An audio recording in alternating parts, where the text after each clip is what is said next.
All right, everybody, welcome to NorCal Sports Network.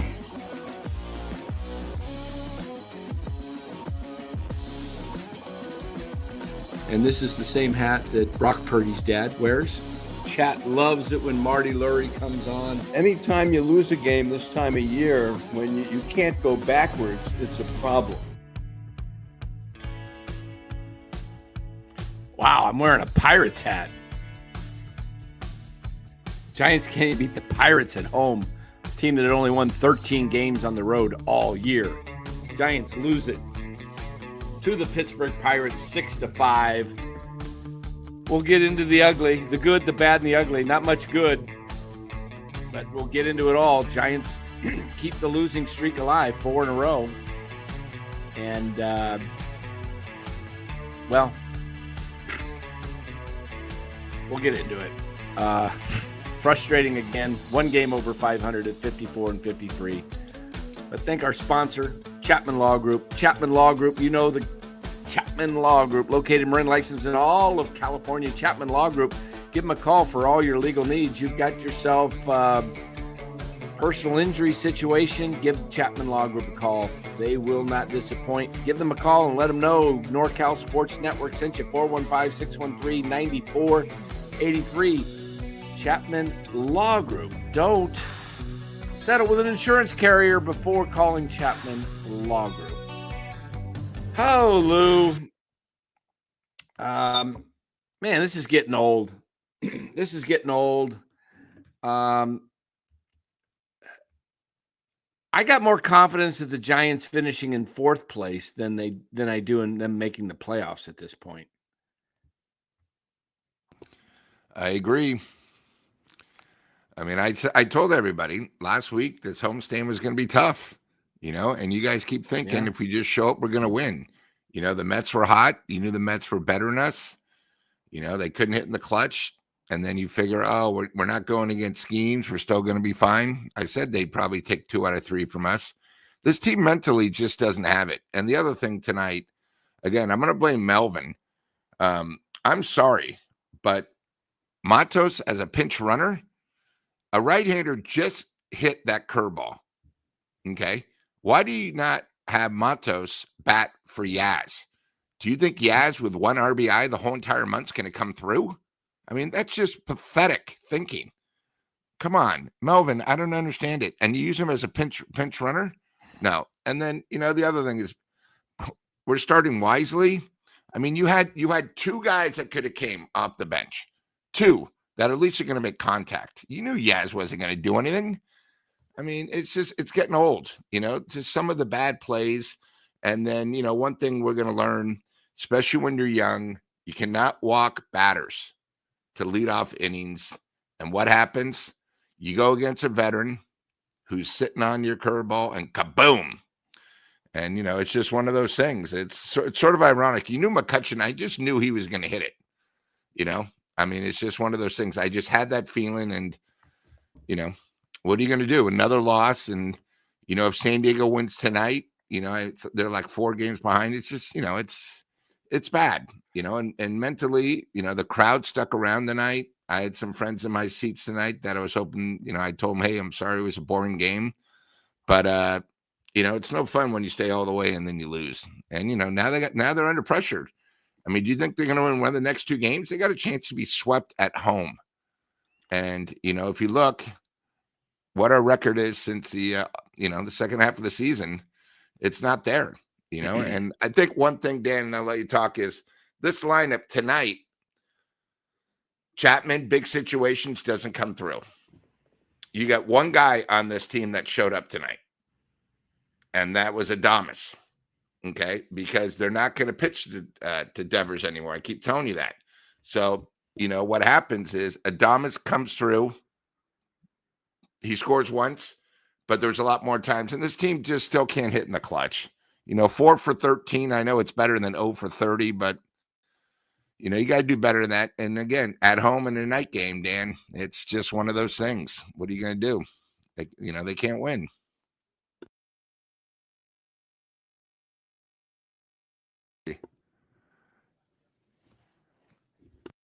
Dan, you're muted. Sorry about that. Top of the 9th inning down in San Diego. It's Padres 6, Mets 5. We'll bring that to you as it's a big game. Padres win this game. They pick up another game on the Giants, and Giants can't afford these games. I'm going to just pull up this Giants Padres. and the Reds. Yeah, well, the Reds lost tonight to the Dodgers. Yeah, to the Dodgers. So you pick up a game on both of them. Yeah, let me pull up the. I'm going to watch this.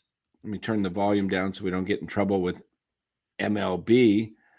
But no, I don't want that game. And they were down 5-1, by the way, at home. 5-1. They sent 11 guys. Here's something. San Diego sent 11 guys to the plate in one inning, Dan. Can you remember the last time the Giants did that? Wow. Yeah. Okay. Oops. Got the volume down here. Okay. So we got Robert Suarez on the mound facing Francisco Alvarez. Robert Suarez, the leader in baseball with saves, I believe, right now. No outs, top of the 9th. San Diego leading 6-5. So I will bring that to you guys on a anything happens, let you know what's going on there. We are 107 games into the season. After tomorrow night, we're officially 2/3 through the season. 54, 54, and 54. So I'll take a look at the Giants and see where they are in the broadcast here. I'll come up with it. Alvarez swing and miss 1 and 2 right now. Adames, you mentioned though, Lou, comes through with a couple RBI singles, goes to right field, gets a hit. 46 and 52 since the 8-1 start is pretty brutal, guys. Is that right? 46 and 52. We will update the board right here with that. And should we just change it to 46 and 53 for tomorrow? Get it ready.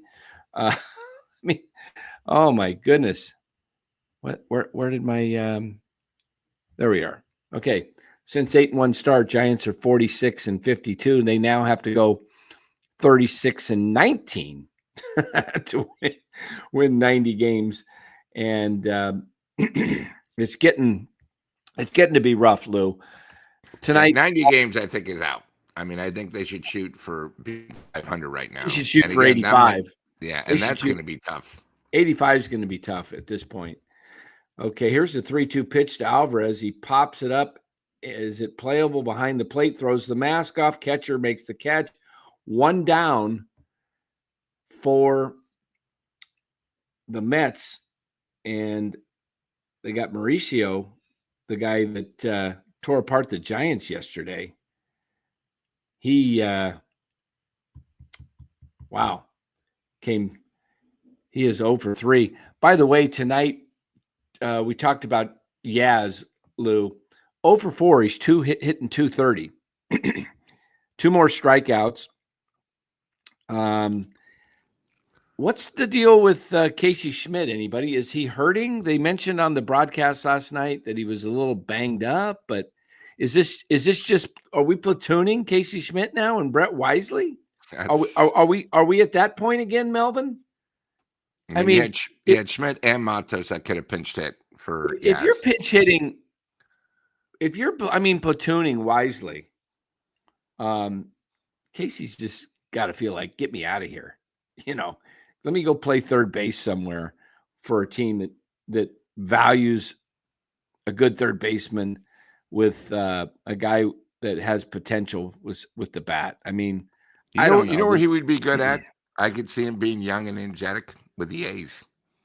He'd fit right in. Oh, yeah. He'd probably fit right in. There's a deep drive to right field. Is it way back to the wall? It's gone. Mauricio ties the ball game up for the Mets.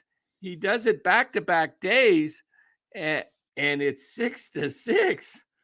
Mauricio hits a bomb to right center, and it is foul. No. right over straight. There's a ball to deep right center field, and it's foul. It's the A's announcer. Wow. That's 6 blown save for Robert Suarez.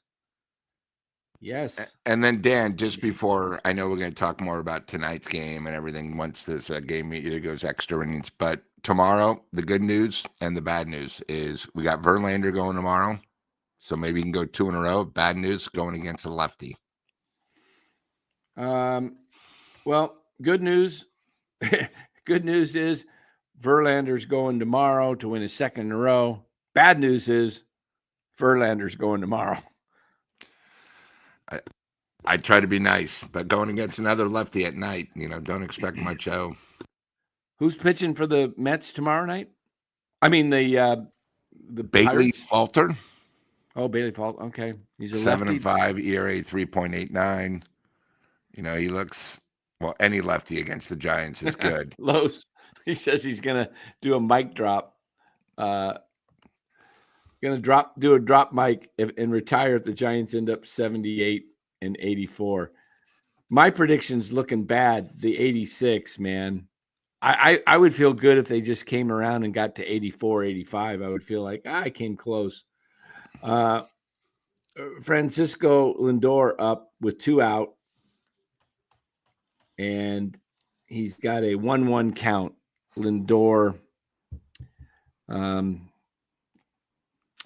There's a lot to talk about with this ball club, though, Lou, and it's a real problem that I'm seeing right now.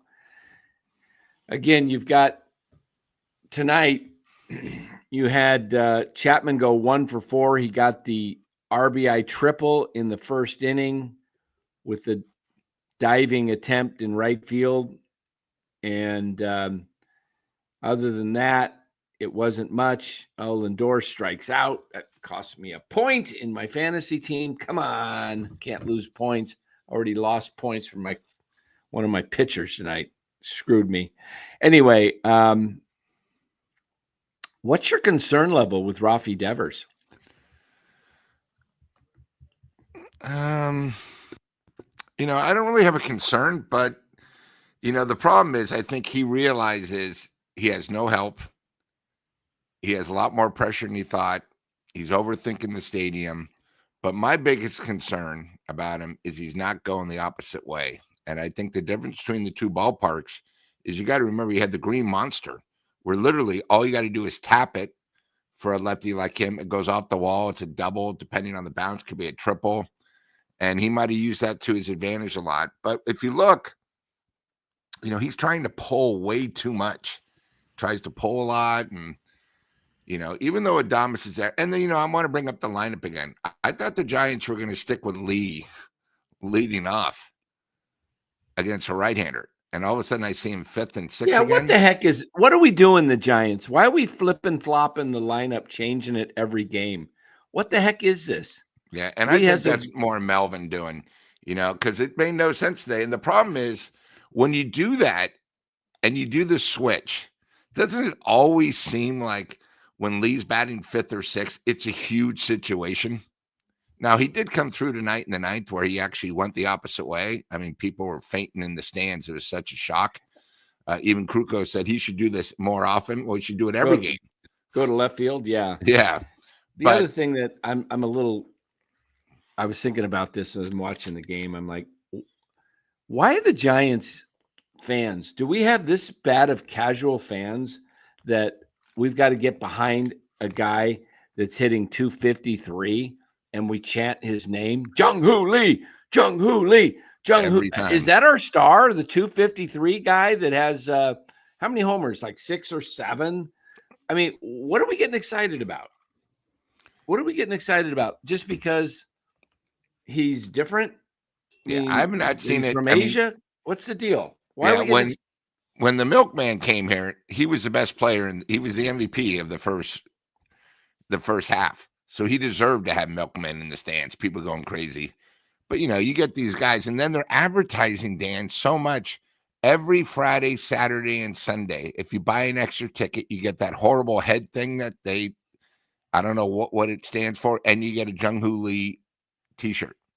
every Friday, Saturday, Sunday, because after this month, they're not going to do the beer anymore. That's including your tickets. It's now Jung-Hoo Lee. Maybe they got extra stuff. I don't know, but he's average at best. You know, they got nothing else to root for. You know, we have a super chat, just so you know, Dan. I think someone's complimenting your hat. Okay, thank you. Let me see. Mhm. Looking up a couple things here. Ibrahim. All right. Thanks, Ibrahim, for the $10. He says, thank you guys for showing up every day when this sad sack of crap ball club doesn't. Yaz wears number 5 as Cinco Stinko. I like it. Cinco Stinko. Wilmer Slores can't get a hit when it matters. My bar was low, but holy shit. Oh, man. Thanks, Ibrahim. Great comments. Yeah, I'm pulling up, guys, something here. I'm gonna pull up Rafael Devers. Take a look at some Rafael Devers stats here. This is his batting average, and what I want you to take a look at is the 260, 240s is lowest he's ever hit. All right, in a season. That was his second season. He hit 240 in 2018. But let me show you something a little different here when I click off this. Let's take a look at 25. And Rafael Devers, that's not what I wanted. Hold on. Let me go back here. He's hitting with San Francisco. There it is. Can you guys see this? Yes. He's hitting 236, the lowest he's ever hit in the big leagues with the Giants since he came to the Giants. We're talking 127 at bats. That doesn't count tonight. Tonight, Devers went 0 for 3. Yeah. Okay, so 0 for 3. So that brings Devers, let me get rid of the banners here. Devers hitting 2, let me do the math here, 0 for 3. He's got 236. So he's got 30 hits in 130 at bats. Did I say 30? 30 hits. Hold on. 30 divided by, so did I say 130? Yes. 130. Yeah, 130. He's hitting 231 with the Giants.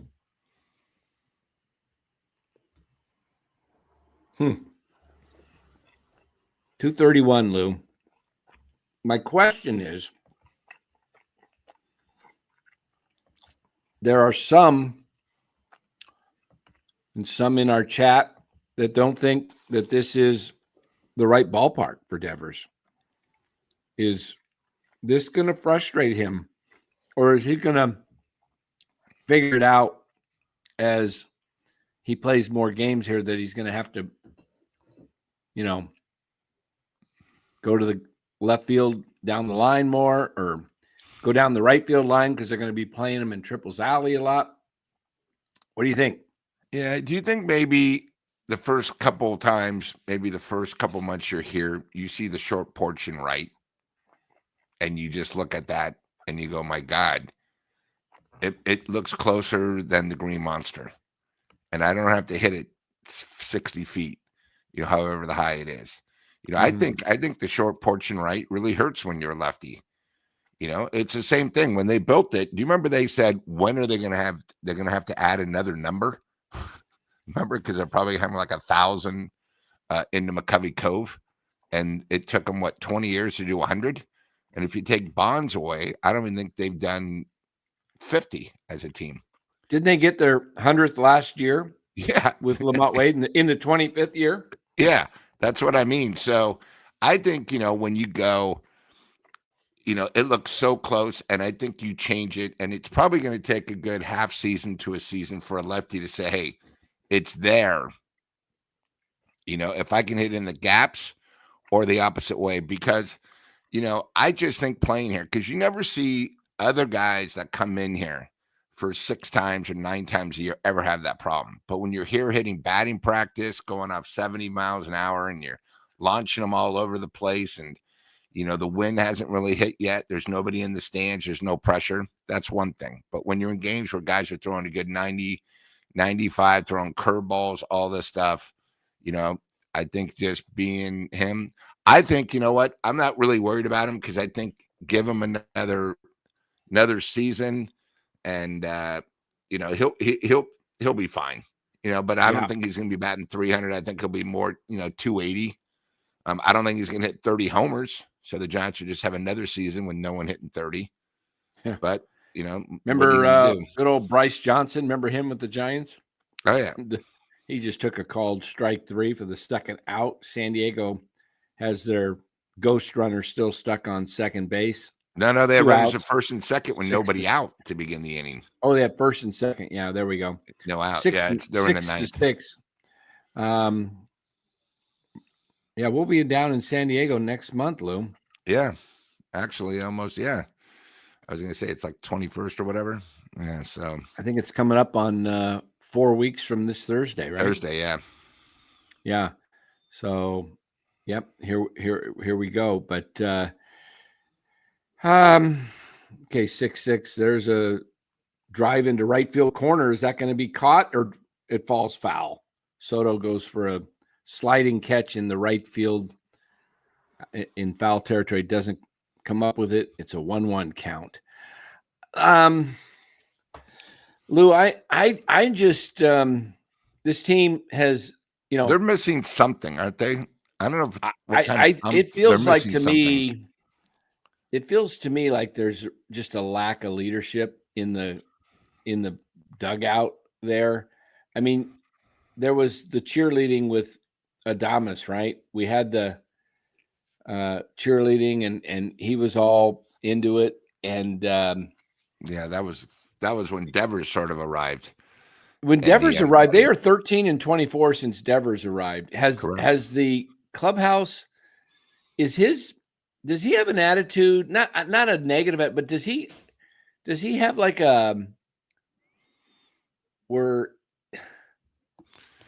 I got something worse than that. I don't know if Devers is the problem. Do you think maybe these guys have no respect for Melvin, and maybe Buster did it on his own? Hey, this team's faltering. I forgot the date he signed, but you know what? Maybe the team's like, hey guys, you know what? I've lost respect for him. Let's just play our game, because they're doing something wrong. And I think there's a base hit for the Padres. They're going to hit. The run's going to score, and it is 7-6 Padres. Oh, they win. That's right. They win it. Yeah, because they couldn't use Diaz tonight because back-to-back nights against the Giants. That's right. This was the bottom of the 9th. So Suarez coughs up the save and then gets the win. How lovely is that? I hate that when that happens. But the Mets finally lose. Something the Giants couldn't do, beat them, but the Padres do come through in the bottom. Why was I thinking this was the 10th inning? I must have missed the I was thinking this was the 10th inning and it was the Manfred rule. Okay. No. Okay. So either way, the would have been a walk-off. So Padres win it. That hurts the San Francisco Giants, as the Giants now fall to, let me see what the standings look like. They won't be updated. Yeah, you better take a look, because we're like in 7th now in wild card. I mean, you might as well put it up and show people reality, how bad it's become. Let me look here at the wild card. Okay, the Giants are, they've fallen behind St. Louis now. Correct. Wow.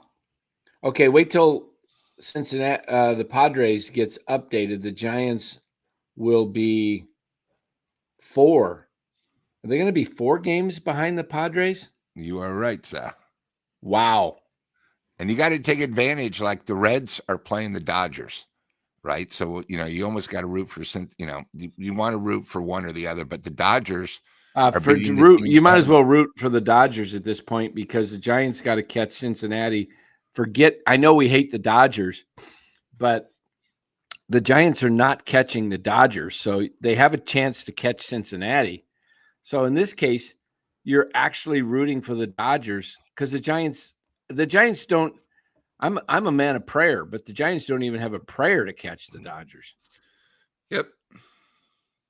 I mean, come on.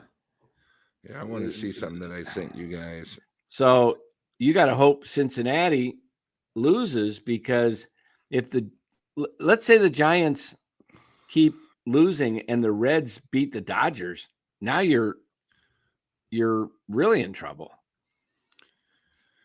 Yeah, so here's the big problem is, we talked about this last week, the remaining schedule, the strength of schedule, how tough it is. San Diego has an easier schedule. We have the 13th hardest. St. Louis has the 22nd hardest schedule. San Diego 23rd.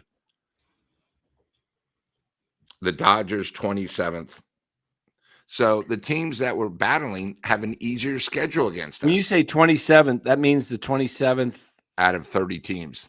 They have the hardest or easiest? Easiest. The Dodgers have this 27th easiest schedule. Where are the Giants on that? 13th. So, hey, Giants love the number 13. They love to draft 13. They love to finish right there in the middle. Man, the Giants, they love the middle. They love the middle. They're neither hot nor cold. They're neither hot nor cold. I'd rather they be hot or cold, right, Lou? But otherwise, and we have to don't they in Arizona? them don't they have that out of our mouth? Yeah, and Dan, in Arizona, don't they have the Revelation. suicide lane? Like in the morning, the middle lane goes one way, and then because of the commute, it goes the other way in the afternoon. That's how the Giants are. Giants are they're just right mid. in the middle. They just don't care. And then another embarrassment. I mean, Whisenhunt pitched okay, but these guys, some of the beat writers saying, "Oh, we're so excited." Some, too many walks. He threw that changeup way too many times. But we'll go over the game. Take. But it's just me. Let me give you my take on Whisenhunt. I'm going to give you my take, guys, on Whisenhunt, Birdsong, and Roop.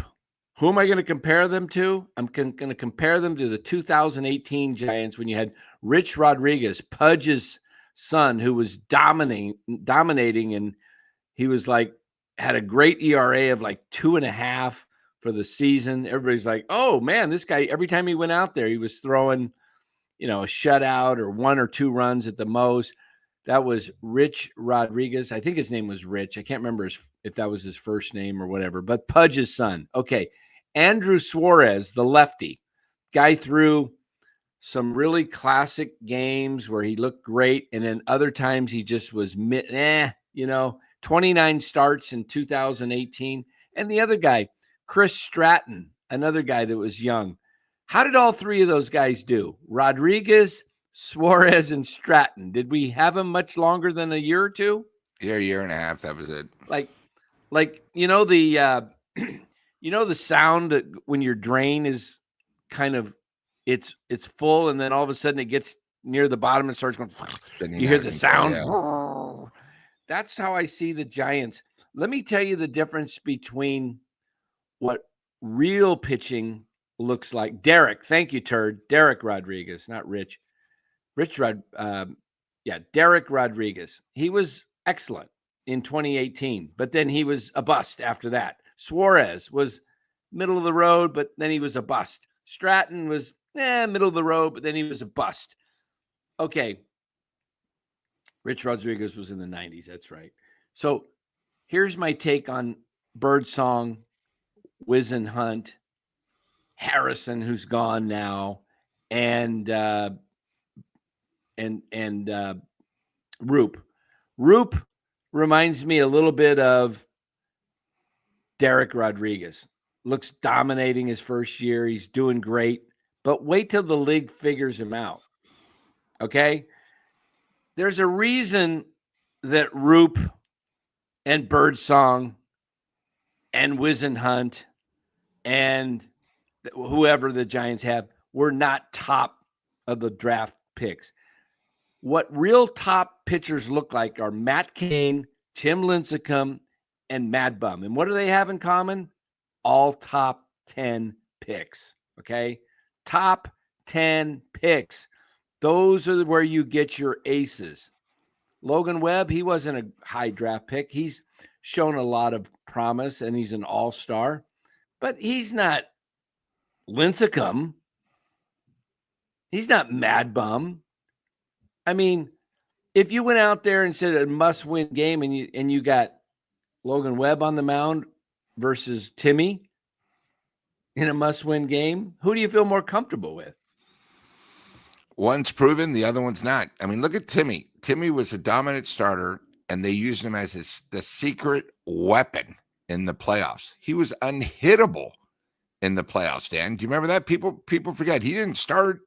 He would come in fourth inning, fifth inning. He pitched against 12 batters, retire 11. He was that dominant, And then Mad Bum, Mad Bum belongs in the Hall of Fame just because of the playoffs, because that'll never, ever be done again. Yeah. It's just one of those things. It's, the problem is a lot of guys in the chat keep talking about how great Webb is. And I'm going to tell you, if he was bad last year at the end of the season. Look it up. His first 3 starts, second half of the season, he's been getting rocked. If he loses, he's going to be 1 game under 500 in the last 3 years. But we praise them like they're these guys. And here's the other thing. That's the only reason why I'm a little bit worried about Eldridge. We've been hearing about how great all these pitchers are. None of them have impressed me, right? We've heard about Eldridge. Oh, he's this, he's this, he's this. Come on, guys. Until he proves it, the Giants farm system and the Giants media who predict these guys, and we can go through the draft and the guys have been so good. Remember, the 2 guys that we're impressed with, right? And I'm not going to include Matos yet because he hasn't really had the time. But when you go Ramos would have still been in the minors, if it wasn't for an injury, if it wasn't for Lee. Schmidt, same thing. We probably would have really never heard much until injuries. But they were the best we had, and they're not like top of the line. They're just, above average players. And that's sort of the problem with the Giants. We get guys, not studs, just average players. There's a siren. All right. So, yep. Hiroku says, I disagree with Dan. I'm high on Roop, Birdsong, and I'll have to see how Whisenhunt pitches again. I hear you. Look, Roop looks pretty good, and he might have the mentality. He kind of has a tough mentality like Mad Bum. He may be able to pitch right through it, and he may be able to have the stuff that works out. I hope so. I'm not saying he's a bust. I want to see how he does next year when the league has already seen him, and does he able to continue pitching as well as he has, or does the league figure him out? George says, Dan, Birdsong and Roop have more talent than Rodriguez, Stratton, and Suarez. Your talent evaluating scales are more than off. I completely disagree. I'm not saying they are on the level of our big 3. I hear you. How do we know your talent skills are not, evaluating skills are not off? We'll see. I think Birdsong, of the 3, to me, between Birdsong, Whisenhunt, and Roop, has the most raw talent. Highest ceiling. I think he's got the highest ceiling, but he's also probably got the biggest floor too. He could implode if he can't figure out where to throw. He's throwing the ball. So I don't know, George. I'll see. I'm probably the least guy that gives me the least hope is of those 3 is Whisenhunt. I don't think he has a ton of great stuff to be a starter. I think he could be a really good reliever. I think with that changeup, I could see Whisenhunt becoming a very effective back into the bullpen kind of guy that comes in, and you only need 2 pitches when you're facing one time through the order. You're only facing 3 to 4 guys at the most, hopefully. So we'll see. We'll see. I may be wrong on this. I'm not saying. I just remember the announcers were all high on Andrew Suarez and Derek Rodriguez. They were going goo goo gaga over both those guys, their potential, their talent. Not so much with Stratton, but they were all high on those guys. And so we'll see where this goes.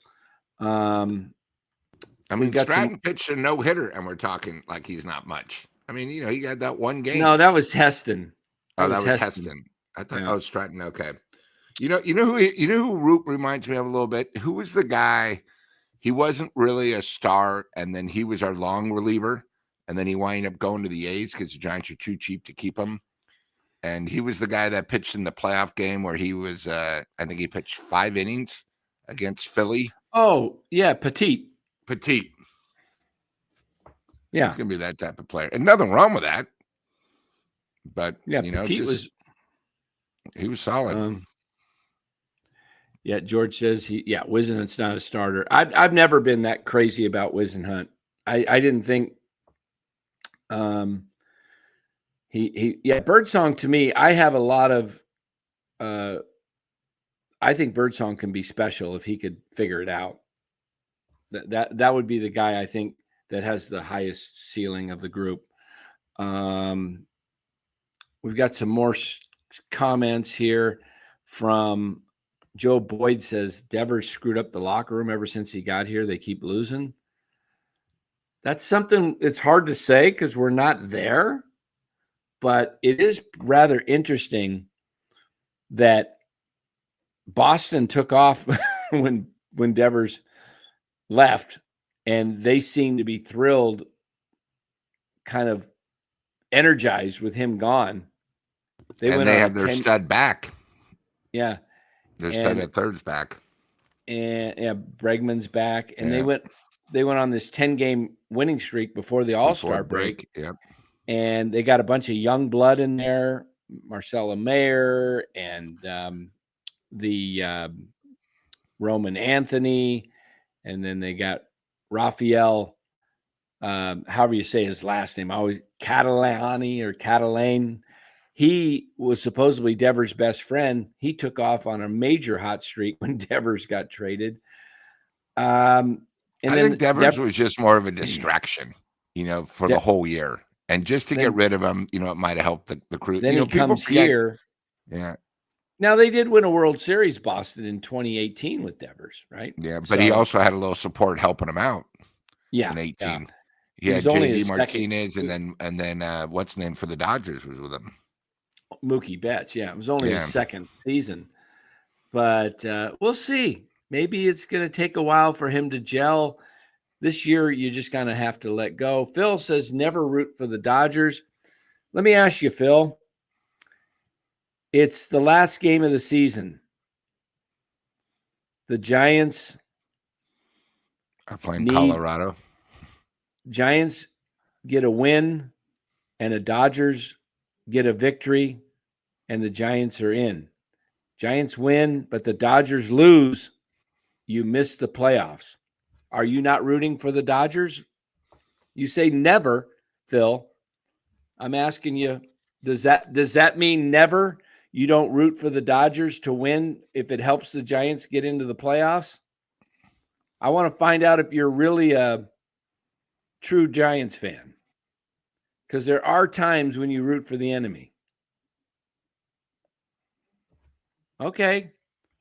Pup the Magic Dragon, or what is that? Pup USA Fiend says, nope, never root for the Dodgers. Then you are not really, you're more of a Dodger hater than a Giants fan. That's because a Giants fan would want to see the Giants make the playoffs. So Dan, I agree. You know what you're saying, because sometimes you got to do what's best for your team, and if that's your biggest rivalries, beating someone to help you advance, that's perfect. One of the things too, Dan, is Joe Boyd brings up a pretty good point that really we haven't spoken about probably since the beginning of the season at 10-19. 10-19. Let me see. Mr. Joe Boyd. Joe Boyd. Paging Joe Boyd. This one? No. That was at 10-19. So Joe Boyd racking up the keyboard at 10-19. How did Joe Boyd fire off 2 comments at 10-19? All right, Joe. That means he's just fire the whole scouting department. Every player that is drafted by Giants turned into busts. These scouts are terrible at their jobs. Fire Holmes. You know, you might have a point there. Might have a point.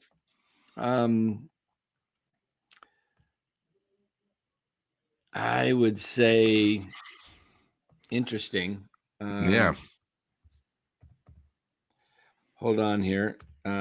Senior, I think, has a comment for me, and I want to put that up. And let me do this. Okay. Where's Senior's comment? He put me on the spot. He said, where was it? Okay, Dan, make a call. Make a call. He says, make a call. Let me think about that for a minute, Senior. There we go. I've been saying this for the better part of a week. We've talked about it. The final 10 games, the Giants need to go 7-3, 6-4 to give Buster confidence that this team is looking to move in the right direction. They're telling me they don't even believe in themselves. They can't even beat the Pirates at home. You are now 2-6. 6, yeah. 2-6. No, there's 2 more games. Yeah, 2-6. They're 2-6 out of the 8 games they played. The 10 that we marked that the Giants need to go show that they're ready.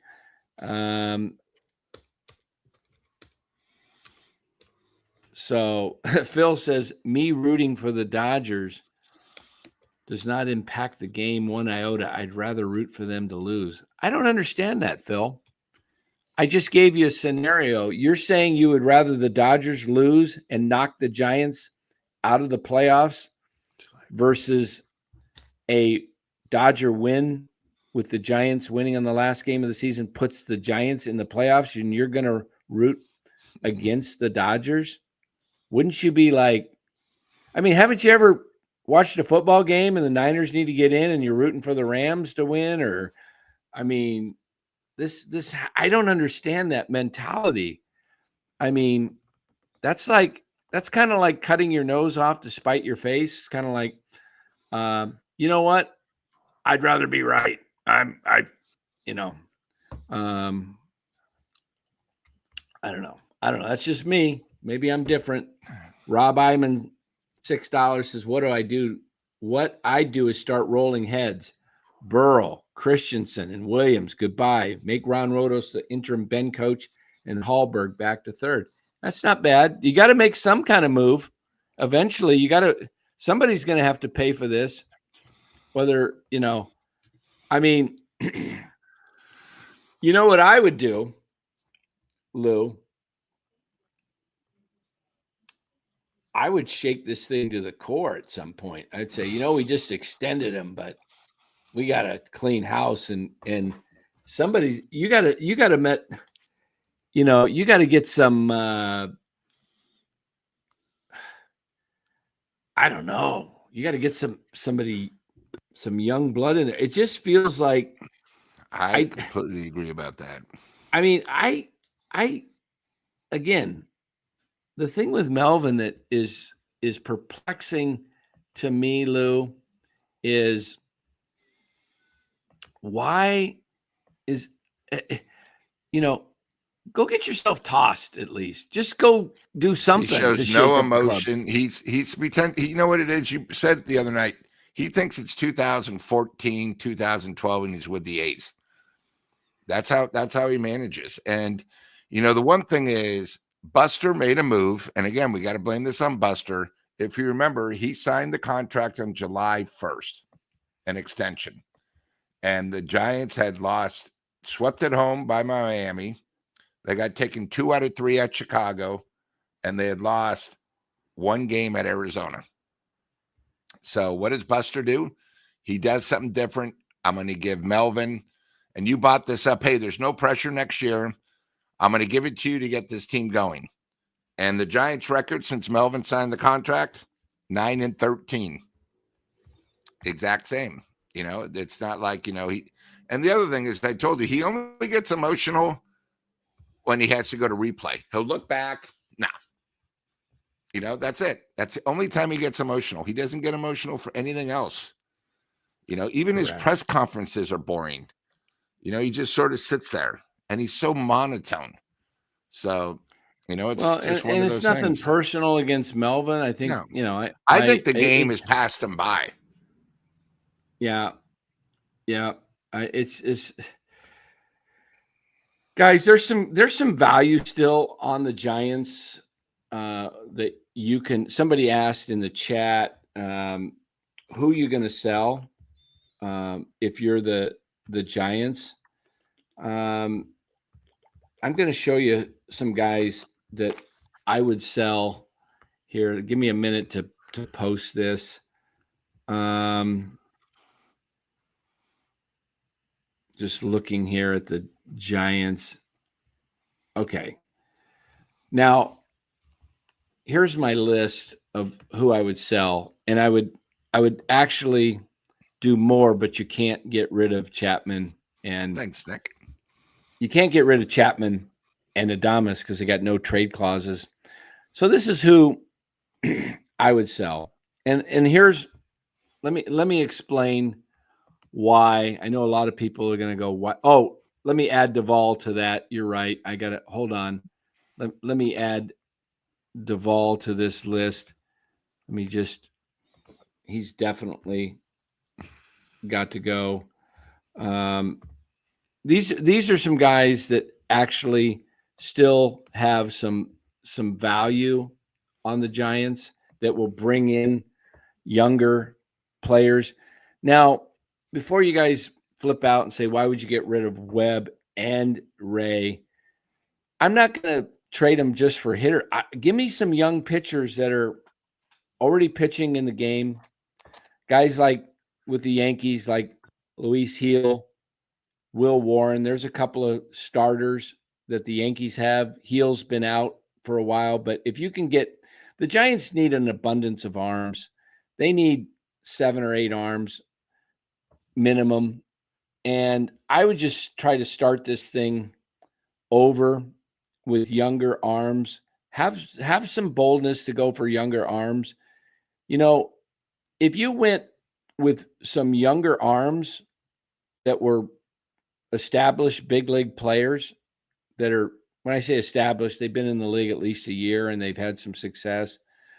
But if you can get more arms and you're not paying for these guys, and you can get Bailey and somehow you can get a Adley Rutschman, and you can move off of some of these guys, you get rid of Reb and Ray salaries, and you get younger, and you're not paying but league minimums on these guys. You're paying $800,000 for different guys. Now you've got an extra almost $45 million between Reb and Ray.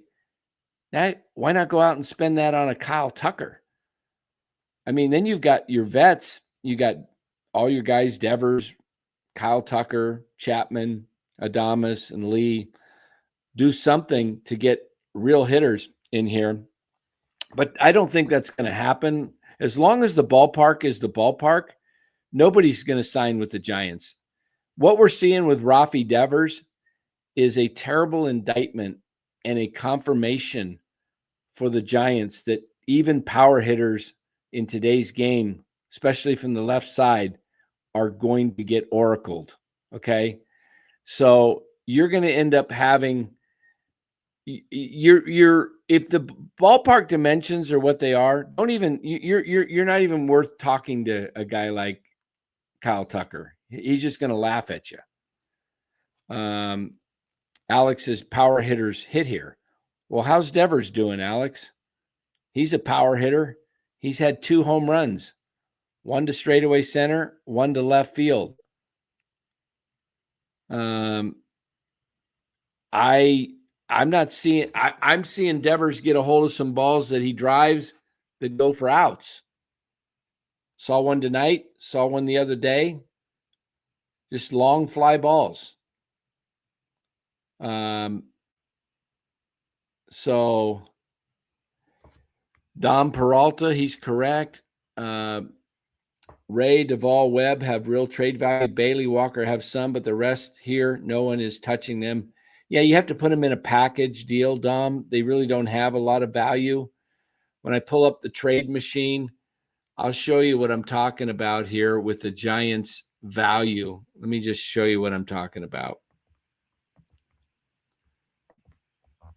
Okay, there's the value of the. Oh my gosh! Look, Webb's value dropped again. Logan, remember it was 66 and then 63 last week. Yeah. It's 59 now. Okay, so his value is dropping. He's soon going to be below Eldridge. This is what happens, and just so you guys don't think I'm crazy, let me show you something on the screen real quick. I'll take this down. Can you guys see? You guys can't quite see this, okay, from my phone. This is the picture of today's trade between the Tigers and Twins. The Tigers got Chris Paddock. He was a 2.6 surplus, and Randy Dobnak, a -2. And the Twins gave up Enrique Jimenez, a catcher, 2.2. So the trade value was the Twins got 2.2, the Tigers got 0.6. Pretty close. So they're within like 1.6 of, or 1.6 of each other. What I'm trying to tell you is this trade machine works like 93% of the time. So these values that we're looking at on the screen right here, Logan Webb, 59. Pretty accurate. Eldridge, 56. Ramos, 27. Rodriguez, 20, basically. Roop, just at 19.5. Bailey, Josar Gonzalez, the young kid they signed out of the Dominican. And that's your top values. 1, 2, 3, 4, 5, 6, 7, 8. Look, guys, I'm going to tell you this, and I hope I am wrong as can be. But I don't think the Giants are going to make an NLCS, National League Championship Series.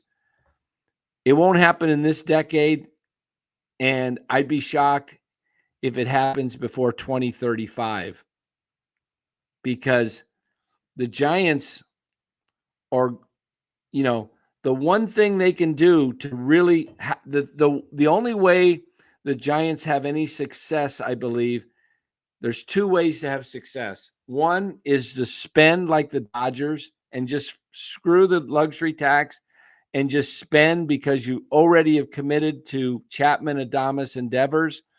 And you just say, you know what? We're locked into this direction. So just spend. The other is you're going to have to wait those guys out and hope that your Bo Davidsons, your Bryce Eldridges, your Dakota Jordans, and your Kaleens, the guys that you're drafting and developing, that they strike gold or hit oil.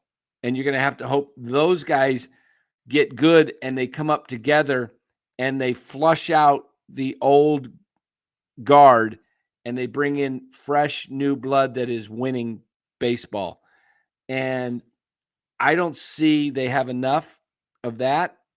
And, how long were the Tigers bad for, Lou, after they went to the World Series in 2012? I'd say because they started getting old and they kept the same stuff. I'd say 9 years, Quite a 10 bit. years, maybe. Yeah, I'd say Quite a almost a whole bit. Tigers decade. are bad. And then all of a sudden they got bad and they started drafting well. And they got Riley Green and Torkelson Yeah, they and got lucky. Skubal, and they're drafting other young guys, and they got Max Clark on the way up, and the Tigers are now turning it around. How about the And they Phillies? made trades. They traded How, Flaherty. So good. I'm how sorry. yeah, how about the Phillies after they kind of collapsed after the Giants The took care Giants. of them in 2010? The Phillies went downhill, and then they got Harper and Castellanos and Trey Turner and in some free agency. They spent money, but they also had some young guys coming up, and they are on the run, and they're having a run, but they're at the end of their run, in my opinion. I think they're at about, I would say the Phillies better win it this year or next year at the latest, because I think they're going to kind of hit that mountain and start going down. This is what happens. And the Dodgers have tons of money, and they can reload, but But they also did it too. They took steps and steps and steps. They but they're getting old. they're getting old too. But they have Betts and plans. Freeman Yeah, they're getting old. and But you got Ohtani Ohtani, is still and they got okay, but money when the free agents come. I mean, watch Tucker. He'll probably go there next year if he doesn't stay for the Cubs. right. So here's the thing that can derail the Dodgers, and it's going to derail baseball, guys. I don't know if you guys heard about Bryce Harper and the commissioner, Rob Manfred. Rob Manfred was in the Phillies dugout and talking about what the baseball needs to do. And without saying the word salary cap, he was throwing out innuendos. And Bryce Harper got up into his face and told him to F off. And Manfred supposedly shot back with the same thing. I'm telling you guys, a strike is coming for sure. I do not see any way that a strike is headed off in 27. And you may end up having a player walkout sometime next year, because they are going to definitely get locked out in the end of the 26 season. So the contract expires December 1st.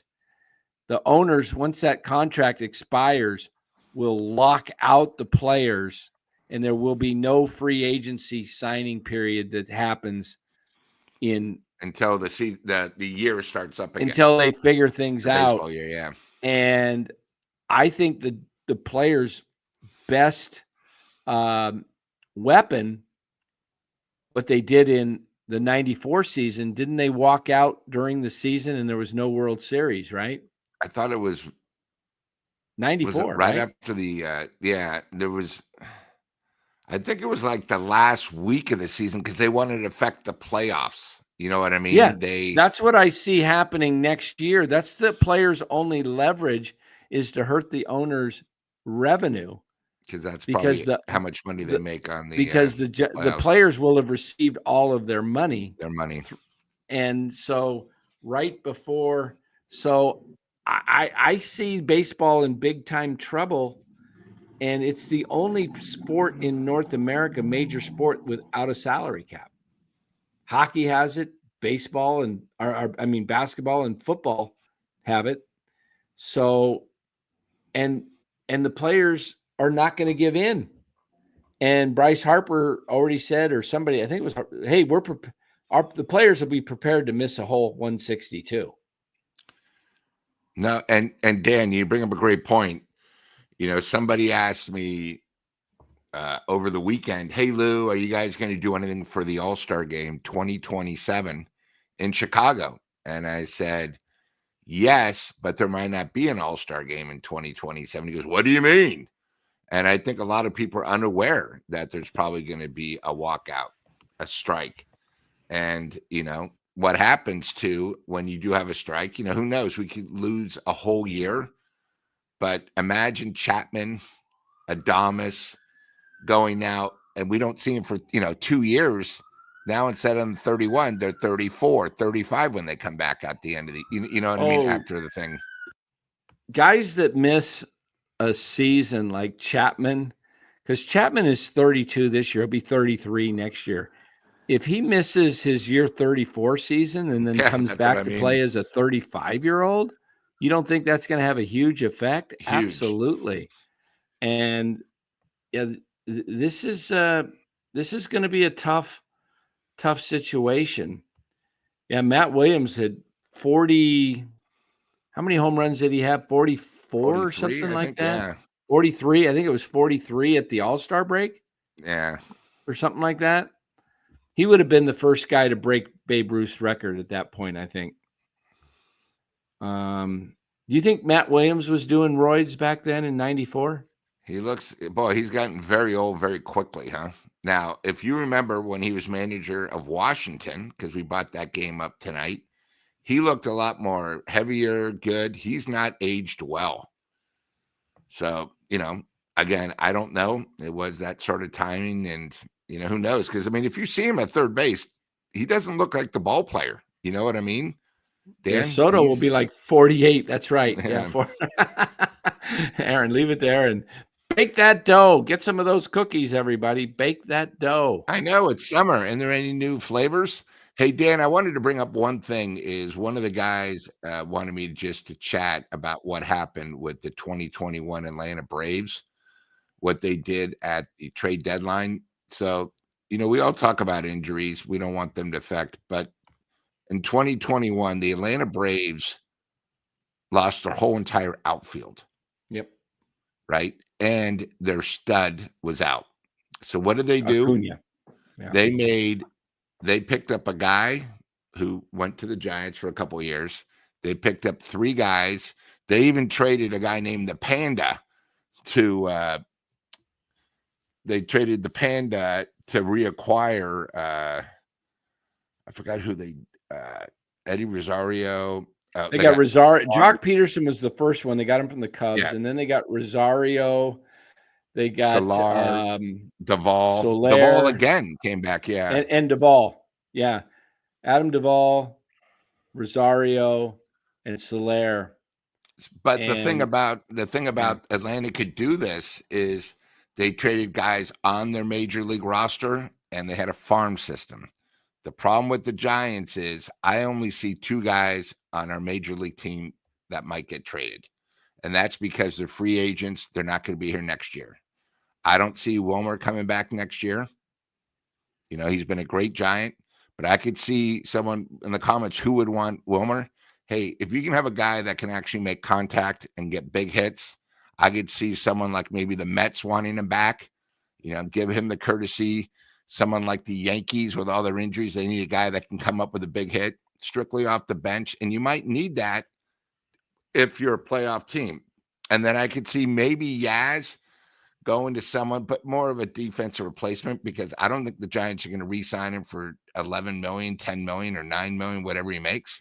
Please. And, the other thing with the Giants is we have new blood, but we still have a lot of old blood that we need to move away from. Wilmer's been here, great Giant, done well, but he's got to move on. Yaz, because of his last name. In fact, I forgot his new name that we call him. He's only here. He's been here, I think, 9 years. That's enough. Cinco Stinko or something like that. Yeah. I think Ibrahim. Got to move on from Yaz, and we got to do what we keep talking about. You got to play the young guys a little bit. Here's the other thing is you got to play the young guys now, because if there is a walkout or a strike in 2027, we're not going to be 3 years behind. We're going to be 5 years behind, because we're never going to give our young guys a chance, and we got guys that are older. So you got to think, because trust me, we're all talking about the Giants now. Every team is thinking this way, like we're talking, we might pick up Charlie Morton. Charlie Morton's 49 years old. Why don't we just get Rich Hill? You know what I mean? We got to get younger. We got to get more athletic. And I'm sick and tired. I don't want anyone from the Bay Area anymore. Stop being cheap. I don't want anyone that played for the Giants catcher in 1976 to be one of our coaches. Get fresh meat. And the one thing about the minors, since David Bell left and he went to Cincinnati, I think that's really hurt him and Ron Wotus not being there anymore in their positions. I think have really hurt the Giants. So, yeah. We've got a comment here, and he says, pun intended. Alex says, Luciano would field something, pun intended. Field something. So he's talking about field, I think, because he doesn't play the field well. But let me show you guys something, because a lot of us, we've been bombarded with Luciano, number one prospect for years. Luciano. Let me just bring up the trade. I showed you the trade machine that went through with Detroit and the Twins today. Here's the values of the Giants again. Okay, Webb 59, Eldridge 56, and And then, Casey Schmidt's value came up. He's over 8.5. Fitzgerald, I can't believe Fitzgerald's still higher than Casey, but you got guys like Jordan. Matt Chapman's a 7.5, which is let me see something here. Okay. And Dan, just for some of the people new in the chat, explain how could a guy like Matt Chapman be only a 7? And his because of his contract. He's got he's owed for 5 more years, $25 million. That means a lot. So I want to make sure the chat knows that. Okay, so we're looking for Marco Luciano. Marco Luciano is on page. Unless I missed him on page 2. Mike Yastrzemski's 0.5. That'll get you maybe a barbecue corn nuts. Barbecue corn nuts. Maybe a Jimmy Glowinky. Hey, I think is he still around? Where is Marco Luciano? He's got to be on page 1. I must have missed him. Sean Jelly and Tristan Beck, they're a net 0. They're worth nothing. Luciano, there's Marco, a 0. Matos, a 0. Wisely, a 0. Bivens, a 0. Flores, a minus 0.7. Adamas, minus 1.7 because of the salary. Verlander, minus 3.5. Jung-Hoo Lee, minus 11.8 because of the salary. Robbie Ray, minus 14.8. Rafael Devers, minus 48.4. This team's really heading in the right direction, it looks like, Lou. So 0 for Luciano. What that means is you're getting nothing for Luciano. He's going to be part of a throw-in deal. He's not going to be, Alex says, don't use that, Dan. Well, that's what a lot of 93% of the trades that are made would have passed the trade machines, based on the values that the trade machine values puts out. It's pretty accurate. Okay. You got to understand, these guys don't have much value. Who wants a Jung-Hoo Lee for $19 million hitting .250 with no power and can't steal bases? Although he stole one tonight. Dan, I think the Giants got to do. Giovanni's in the chat. All right, Giovanni shows up. Let me put some respect on Giovanni's name. Giovanni, I'm going to trade you too. Come on. You guys that want to hang on to Logan Webb, go ahead and hang on to Logan Webb. And at the end of his contract, when he walks away, and becomes a free agent and you get nothing for him, you're going to go, gee, maybe Dan was right. We should have got something for Webb while we had a chance. Exactly, Beto. I do respect Webb. He's an asset. I'm not saying get rid of him because he stinks. I'm saying he's your top asset. I just showed you he was 66 a week and a half ago. He's down to 59. Okay. The values continue to drop. Now, can he push the value back up with a couple of quality starts? Yeah, he can. But the Giants have waited and waited. At this point, they're probably not going to do anything with him. Well, I don't think they will. They're not thinking this way. But if he has a good rest of the year, the offseason, they ought to move him like the Giants moved Matt Williams. You got to take care of your assets to get some players.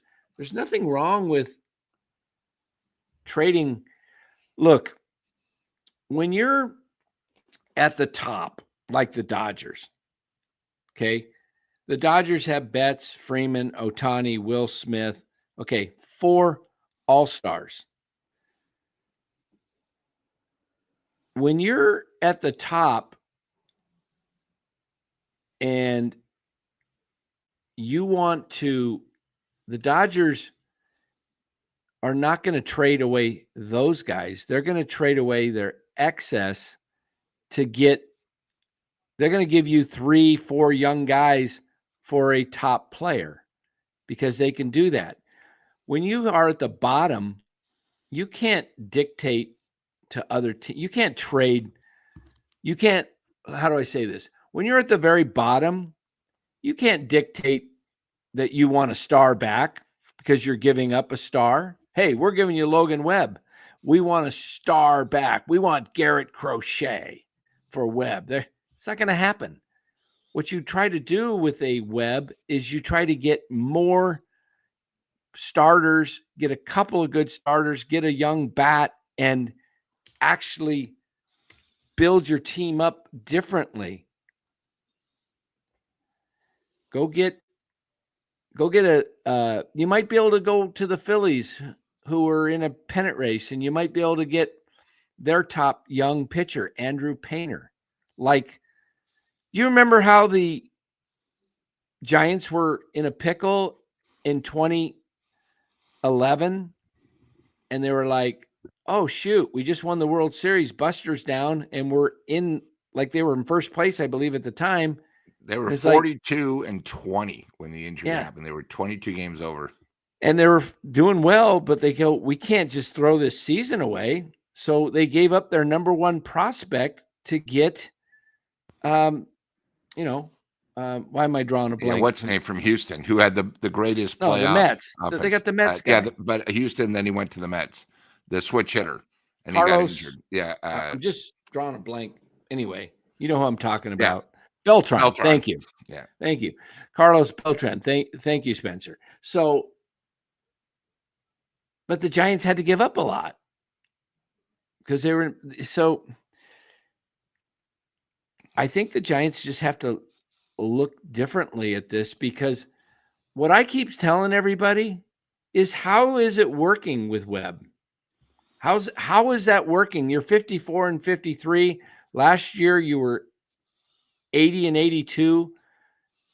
The year before that, you were, what did they finish last year? 79 and 83, Lou? I can't even remember what they finished. Yeah. Okay. Pretty bad. Year before that, they were like 80 and 82. And the year before that, they're 81 and 81. So what are we doing? What are we doing? Over and over, the same thing every year. And yet we want to keep the same guys because why? They're an asset. An asset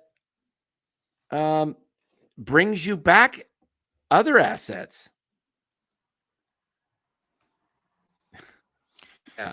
Someone might want to tell me that we're even relevant. Yeah. Okay. All right. Do you know what I think they need to do in 2021?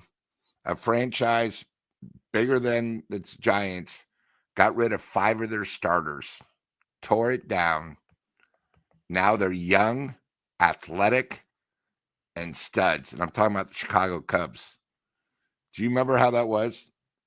They literally were unbelievable. They traded away Rizzo, Chris Bryant, Javi Baez, all for a handful of prospects. And what happened? They're so ahead of the game. That's how they afforded to get someone like Tucker, because they had young studs. The thing with the Giants is you guys are all happy of being just a mediocre team. The only way we're going to get better is we got luck with the Devers trade, and we got to trade our assets. The other thing, too, is guys with pitching, Ray's off an injury. If you remember, we only got Ray because of a trade because he just had Tommy John. We're so lucky Webb hasn't had that major injury, But you guys got to remember, last part of the year last year, he stunk it up. The Giants had a losing record with him starting. You remember, Dan, they were like 14-18 with him starting. I'm not sure what it is this year. His last 3 starts have been horrible. He became a new dad. Okay. And do you guys have faith in the Giants with Verlander pitching tomorrow? Webb coming up, you think he's going to be the same pitcher? I just don't understand the logic. You guys are happy being 500. That's all this team is. I can say it now. They're 1 game over. It's going to get ugly. Yeah. Dallas says, how many more wins would the Giants have if Webb was, not here? How many, can't remember. I had the comment up there, but anyway, it was something to do with how many less wins or something would the Giants have, basically, if Webb wasn't here. They had a losing record with him pitching. It says Logan Webb makes $18 million per year, but you have to factor in value. Also, good pitching is very expensive. Yeah, that's why you trade for younger pitching and get guys that are like a Will Warren, like a Luis Heel. I'm not sure if, I throw these names out there. There's no saying that the Giants can get any of these guys, but they have to be thinking this way. Look, you get 2 young pitchers and you get, instead of 1, and they're both in your rotation and they're both pitching pretty decent. I mean, Heel was a really good pitcher last year for the Yankees as a rookie.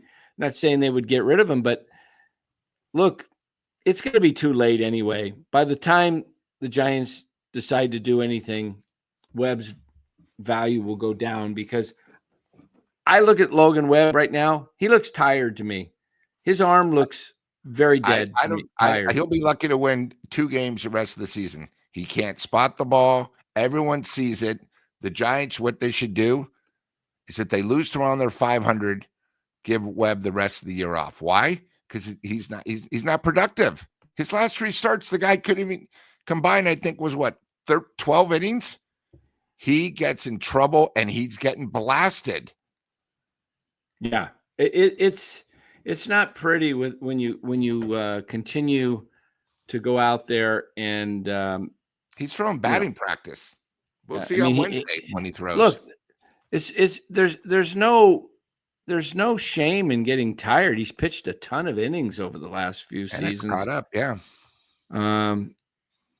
George says, I play too much fantasy football, baseball. These are human beings, not fantasy players. Webb is your face of the franchise. Lou, all those Cubs trades got them nothing. They haven't won.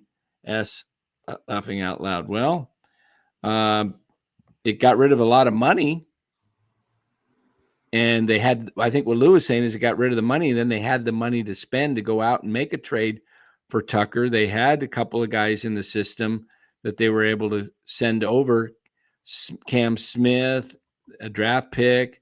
They got one of the most exciting guys in baseball. He's going to Paredes, the rookie of the year. What's his name? With 3 names. Is he the shortstop? Yeah. All-star? So we'll see. We'll see, guys. I don't know. George says play too much fantasy. These are human beings. Well, I didn't realize they were humans, George. I thought they were just robots. Of course they're human beings. But you got to think like a general manager, that you got to think what's best for the team. You got to think as a senior said, or somebody said it, you got to think what's best for the front of the jersey, not the back of the jersey. Look, the Giants have back of the jersey names like Yaz and Verlander, and the only reason they're on the team is because of it's on the back of their jersey, their name. And I don't think Webb's the face of the franchise anymore. You watch it, he's not a guaranteed win. I think right now Lee is the franchise because the Giants are trying to do something because they don't have anything. My God, they have every giveaway is Lee. You go in the stands every time he bats, it's Lee. I don't hear anything about Webb. Yeah, Jung-Hoo Lee, the champ. That's all you hear. The new advertisement, right? Korean Airlines. And they're praising a guy that we want to get rid of who we think stinks. Again, selective hearing from Giovanni. He only hears certain things. Giovanni, I don't have him as an advertiser yet, but if we get a hearing aid company to be a sponsor, you're going to need one because you have selective hearing. He said if the Giants are out of it, then he would rest Webb. He didn't say just rest Webb the rest of the year. He says if the Giants get to the point where they're out of the race, sit him down so you don't waste the innings. You got to listen, Giovanni. Remember, if they lose tomorrow with Verlander, I'm not 100% sure. Okay. And then Webb has another tough thing. They're going to be behind the Padres, who aren't the number one wild card. They're going to be like 7 games behind. There's 40 games left, guys. You guys are thinking like, oh, we still have a whole 80 games left. No. That's why it's so important. I mean, and you guys think we're going somewhere when we can't beat Pittsburgh? We can't beat the Marlins? We can't beat the White Sox? I mean, you guys all look at the schedule and assume because we're the Giants, we're gonna show up and we're gonna win. But you can't win when you only have literally 2 pitchers, and one has been getting rocked like batting practice. The other one, you're hoping can make it. We have minor leaguers. We had 2 minor leaguers pitching tonight. We had an opener yesterday. You guys are thinking this team has a shot. Yeah, we're so lucky, that we didn't have to go against Paul Skeens. I mean, me and Dan probably would have predicted, Giants would get no runs and maybe 2 hits. It's you guys. Yep. First of all, we're not getting 90 wins. Okay, we're not getting 90 wins. What team have you been watching? Have you guys been watching the Giants? Who says we're getting 90 wins? Instant said it's going to take 90 wins to get the wild card. Yeah, they're not getting there. They'd have to go 36-19. They're not playing 17 games over 500 in their last 55 games. Sorry, not going to happen. Brian says, yes, Dan does play too much fantasy, but trading Webb is a good move. Look at the Nationals with Soto. They got 3 stars now. Yeah, they got James Wood. They got C.J. Abrams, and they got Mackenzie Gore. They also got Robert Hassel III. They cleaned up on that trade. Dan is right about the Webb theory, and he's been right about it for years. Guys, I'm just saying, I love Logan Webb. I'm not anti-Logan Webb. I'm saying he is your ace. He's your star. He's going to fetch you the most value. When you have no way to get good players, young players here to build something, you've got to use your top assets. Okay? This is what teams do all the time. You ever see a star in the NBA get traded for, rarely does it happen where a star gets traded for stars. The guys get traded and they get 3-4 guys. And why do they do that? Because they're trying to build more of a team because the team stunk. And so they give up their top player. And, like Phoenix just did, they gave up Kevin Durant and then they get guys back and, they have to rebuild it. You're not going to win. Phoenix was not going to win with Kevin Durant because there's too many better teams better, and they were stuck with Durant, and they had to get some value for him before, why would you just go to – you got one of the greatest all-time players in KD. What are you going to go just let him rot there in Phoenix and get nothing for him. The Bay Area Big Three need to learn. They need you to got to learn. get something for a guy when you have somebody that's of value and the rest of your team is not good enough. That's what I'm trying to say.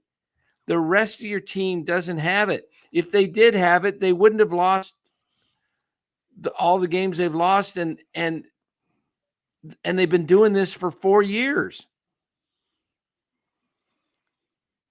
They've been doing this for 4 years. Yeah, George, we know Webb's not Soto. He's not going to give you as big of a haul. But if you keep waiting, you're going to get hardly nothing for him. And Dan, I'm just going to bring this up because Philip said 49ers are going 12-5 and will grab a number 1 seed. Philip, it's hard to win when you have so many rookies. Number 2, you have a quarterback now that's getting paid, but he just became a first-time parent. A little girl. Women weaken legs. Remember that.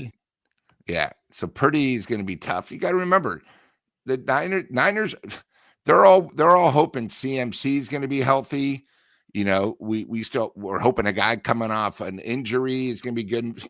You know, the Niners might have an easy schedule, but that doesn't guarantee you wins in the NFL. You know, there are other teams that are better, and the NFC West is not that bad. And, you know, Dan's going to talk about this. The Warriors have gotten older, right?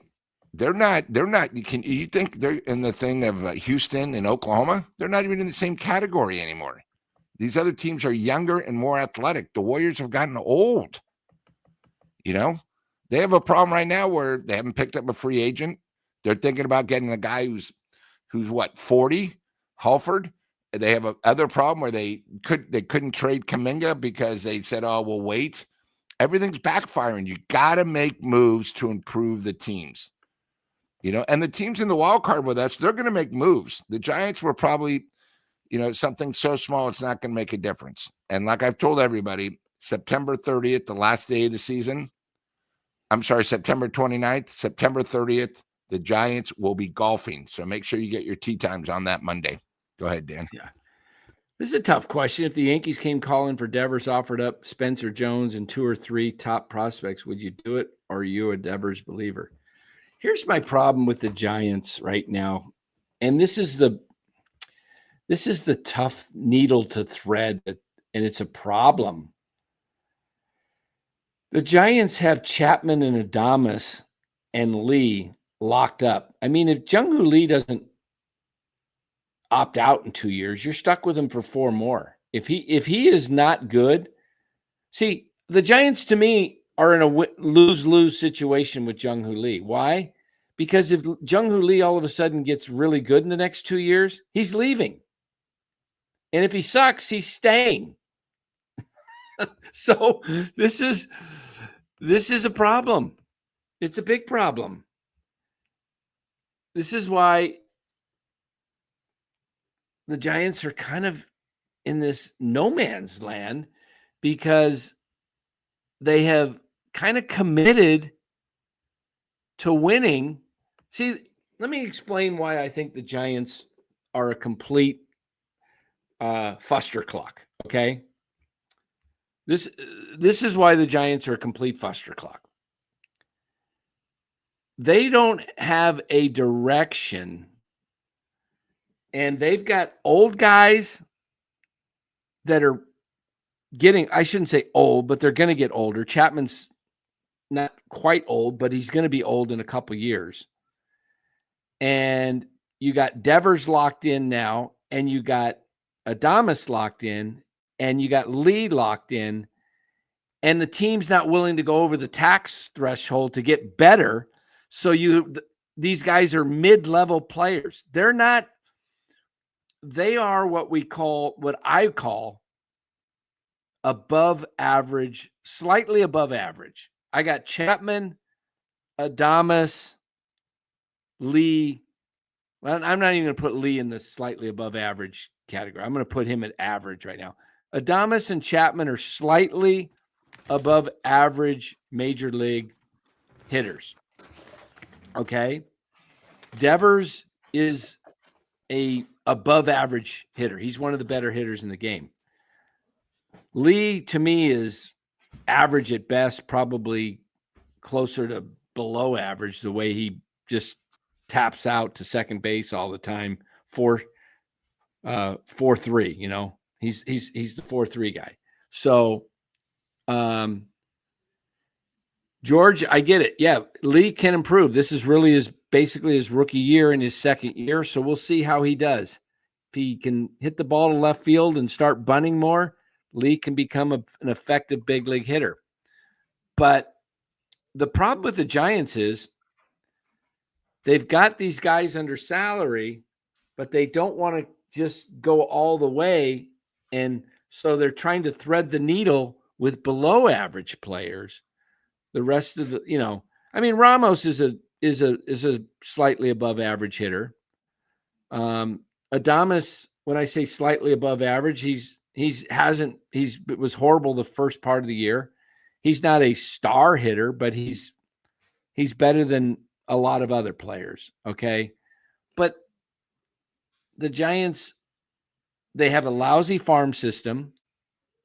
They don't have anything to trade to go out and get a lot of stars. The only reason they were able to get Devers for as little as they got Devers for was because of the salary. They took on the entire salary. So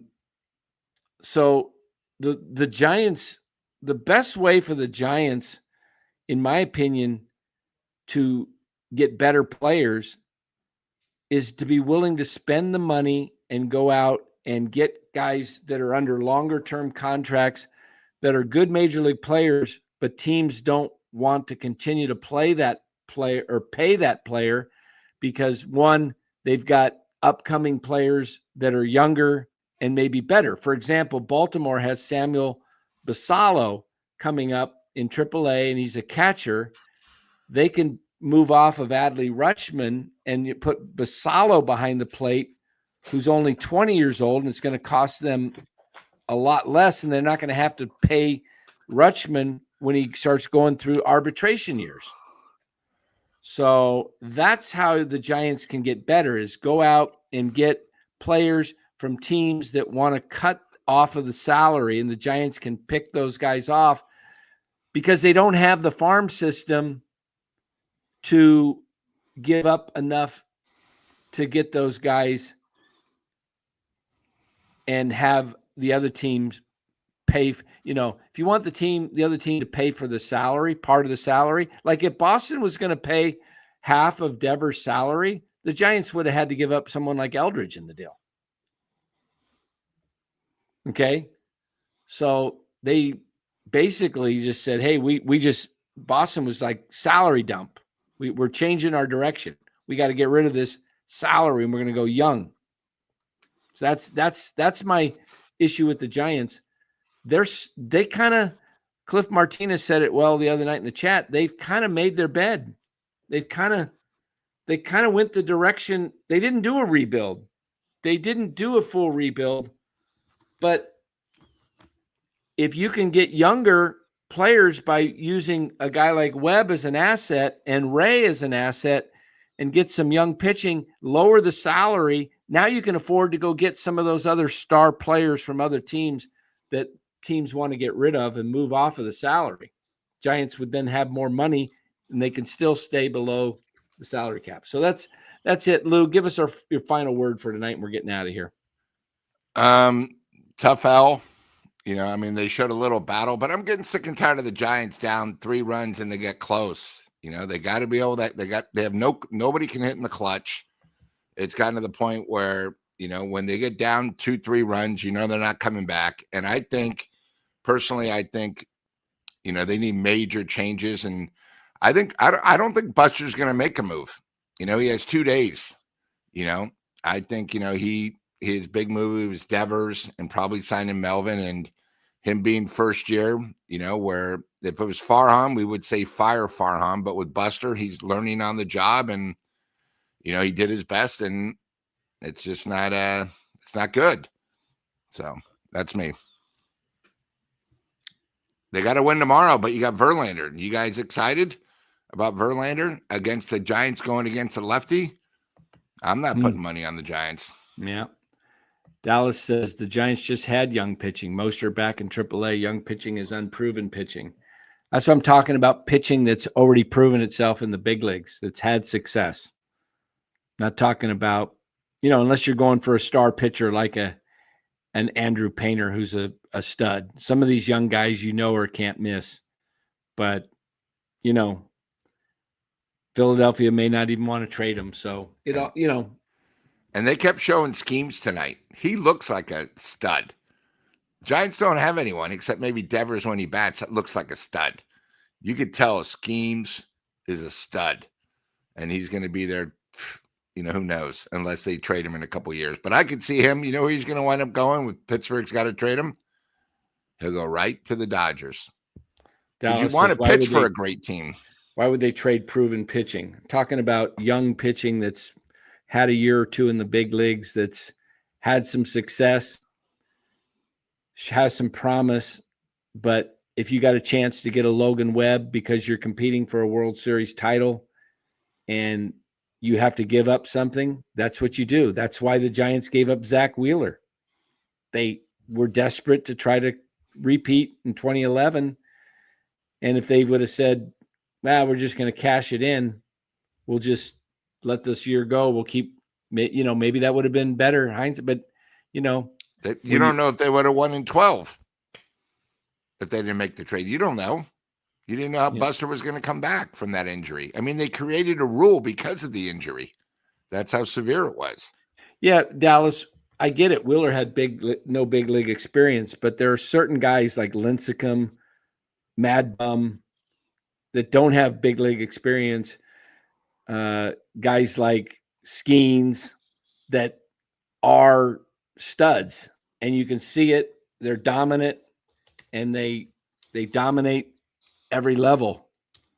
Those guys, the potential for them is through the roof. Sometimes you have to take risk on that. So, I hear you guys though. I mean, it's not easy when you're running a sports organization to make decisions. Everybody's, got a decision, an opinion. We got our opinions. You got your opinions. Look, that's what makes sports talk fun, right? Everybody has an opinion, and no. Dan, Zach went number 6 overall in 2009. Number 6. We're always picking 15, 16. There's a big difference when you're in the top 8, in the draft. When you draft on the bottom, you're not going to get anyone like that. I mean, look at Buster. We were lucky to get Buster because of where we were. So,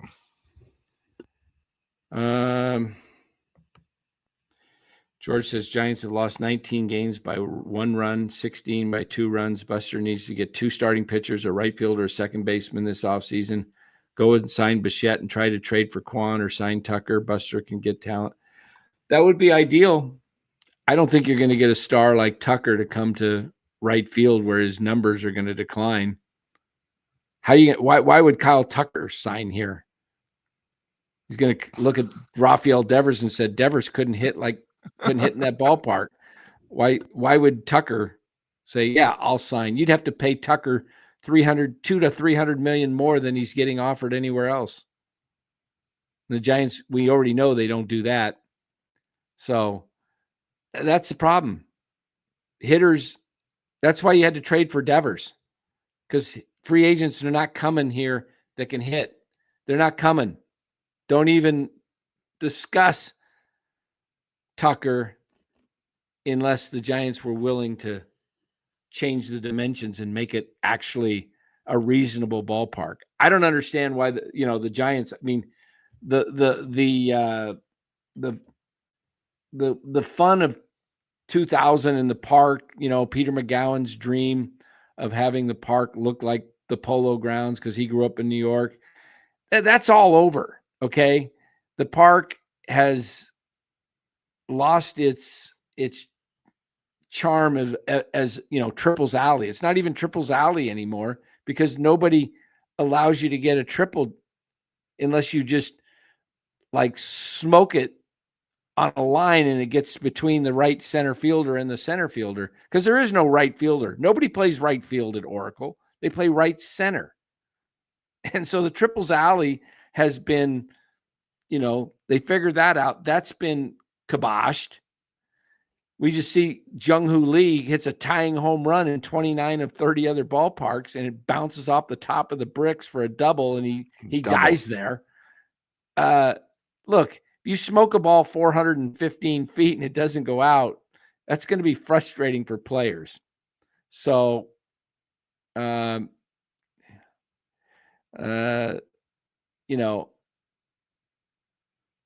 think, you want to love the ballpark, fine. Go ahead and love the ballpark while the Giants tend to play boring baseball. Baseball, last I checked, sports was in the entertainment business.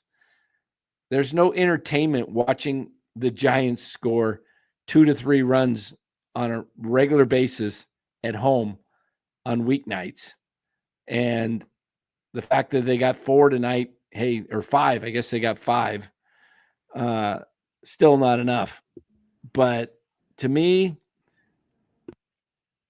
I think the ballpark's beautiful. I think you can still aesthetically keep it beautiful. But why do you have a ballpark that's so different from the rest of the ballparks? And then you got on top of that, you got the marine layer at night, and you got the fog that keeps the ball from carrying. So you make it almost impossible, unless you're Barry Bonds on roids, to knock it out of the park. I mean, we see guys drill the ball, and it just doesn't make it out. I mean, unless you hit it to left field. Left field, the ball does pretty good. So I think Eldridge should be able to defy the park. He's got that kind of power. Giovanni, that's probably true, isn't it? Beautiful ballpark until you'll have to walk out of the ballpark and step over a homeless person. Yeah.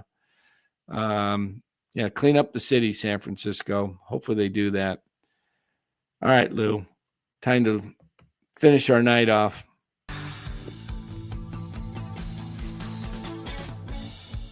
Remember, Verlander was the last one to get a Giants win. That's how bad. What's that? Verlander was the last pitcher to get a Giants win. That's how bad everything's falling down. Maybe he continues the trend. Maybe Verlander's now the second half guy that gets all the wins for the Giants. Thanks, guys. Hey, we're all here for fun. We want everybody. You guys to hey, look, your mind. Speak your opinion. We love your opinions. Yeah. That's what sports is. Everybody. Just because the fan is doesn't mean our takes are right. We're just throwing them out there. You guys have your takes. That's what makes sports fun. Is we can just go on and on about trades. We can talk about different directions. We can talk about the ballpark. I know a lot of people don't want to change the ballpark. I get it. The Giants had a great record at home, and we're able to just win and win 50-plus games a year. Say, leave the ballpark. It's working, but we'll see. Leave the ballpark. Get better players. There we go. Need better players. I think that's it. Maybe they should go to Vegas. Yeah. All right, guys. We'll be back tomorrow night. Take care.